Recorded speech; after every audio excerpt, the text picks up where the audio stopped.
Hi. A lot of you guys may not know me, but I'm a really big Miami Hurricanes fan, and I wanted to make this video today to talk about the current season that we just had and talk about some of the future improvements the Miami Hurricanes can make. Before I get started with that, I wanted to talk about why I'm making this video. Um, I'm definitely kind of shocked that we finished 6-7, and I really wanted to make this video. I had always watched All About the Youth videos, and it kind of encouraged me to really do this video. And I kind of wanted to just take some time to reflect and get, I guess, a rational point of view across. And it it's just really crazy to see how far we've gone from being in the Orange Bowl and winning national championships to where we at right now. My first game I can remember right now was 2001 when uh, FAMU played UM, and when I went to the stadium, I didn't really know anything about it. I was in fifth grade at the time. Right now I'm in college, uh, and I didn't know what to expect when my dad took me to the game, and I really wanted to just watch football, and it was the really my first year actually watching football. I had never watched football before, and I was just getting into it. And Miami was this big powerhouse, and I looked up to them, and everybody at the Orange Bowl was going crazy, and it was just so amazing to watch all these people. And it was just my first experience, and I just fell in love with the program. And I really have a lot of passion for Miami Hurricanes football, even though I don't go to UM. I actually go to FAMU. One of the reasons I go to FAMU is because it's part of a tradition in my family, and if I could, I would have definitely loved to go to UM, but that just didn't turn out. But I've always loved the Hurricanes, and I'm definitely a big Miami fan. I currently live in Miami right now, and enough of that. But so let's just talk about this past season. This past season was definitely really up and down. We first started out when we played Louisville, and winning that game was, I mean, losing that game was really a shocker after losing the bowl game before that, and then coming back and then losing the game again. And that was just a really down day after that I had. Just and then after that, I think we played. We played FAMU or yeah, either played FAMU or Arkansas State. I forgot which one it was, but that was just another. That was a blow off game. Didn't matter, and I think we won like a couple other games, and then we had to play Nebraska, and we got beat there. Everybody was blaming coaching staff. Everybody was blaming the players. After that, what was the loss of Georgia Tech? That was I remember that game, just them running on us. I know that they're an option team, and it was just them running on us the entire game.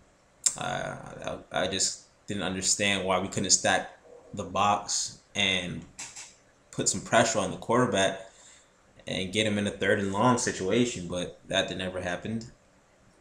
And even more fire got on the coaching staff. But I think that one good bright spot in this year had to be Brad Kaya.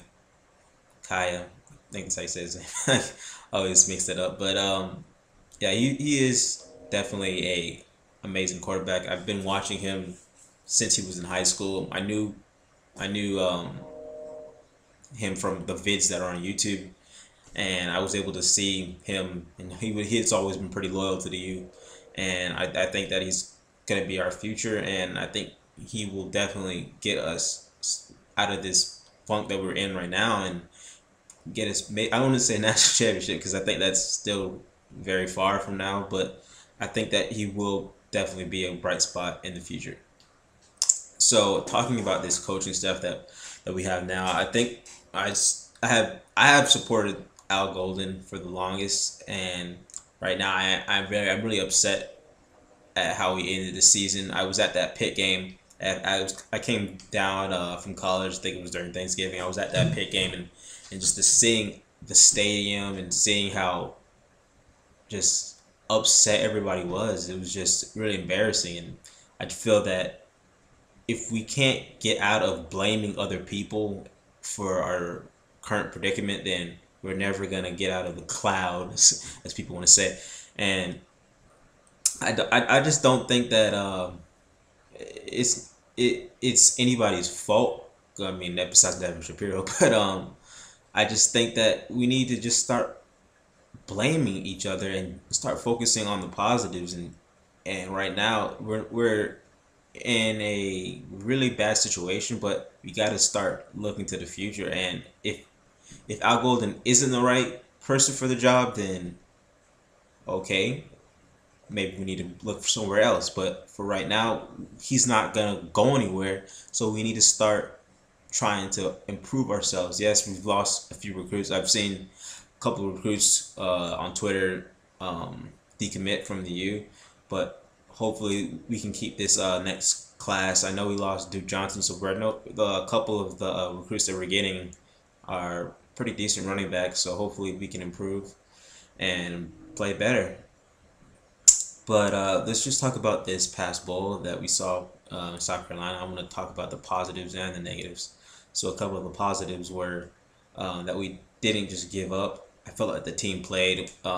Yes, Duke did fumble, and that kind of, I felt that when he fumbled the ball, that kind of turned the tide, I guess you could say, between the two teams. That right when he fumbled, I felt a lot of the energy from Miami got taken out, and then South Carolina built on that energy and scored and pretty much took the game over after that. And I think it was close, and it was just a couple of misfortunes, and it's what happens. I think it kind of reminded me of the Nebraska game that we had earlier this year, where Duke also fumbled, and I think they ran it back for a touchdown. So we were in this game. I just think that it came down to a couple plays, and that was it. But I I I think this off season there may need to be some changes. If I think on the defensive side of the ball really needs to be changed. I don't know if that means getting rid of D'Onofrio. I know Al Golden and D'Onofrio are friends, and a lot of people have said that he won't fire him because he's his friend. I think that Al Golden will make the necessary changes that need to be made in order for this football team to improve. It may not be firing D'Onofrio, but maybe some assistants need to be let go, or maybe some assistants will move on. Who knows? But I think if we can improve this offseason, Brad Kai will be a sophomore next year. We will have to win the ACC championship. I mean, well, the Coastal Division. I don't know about the ACC championship, considering that Florida State is at the top right now. If Jameis Winston does come back next year, I think there's no chance in us winning. But I think that if he doesn't come back, it will be definitely somebody else, probably Clemson or Louisville, in the ACC championship next year, because I don't believe that Florida State will be able to win without Jameis. And that's another thing. Al Golden has not beaten FSU in his tenure, which is kind of crazy. I think that's the biggest game that we have, and he hasn't done it at all.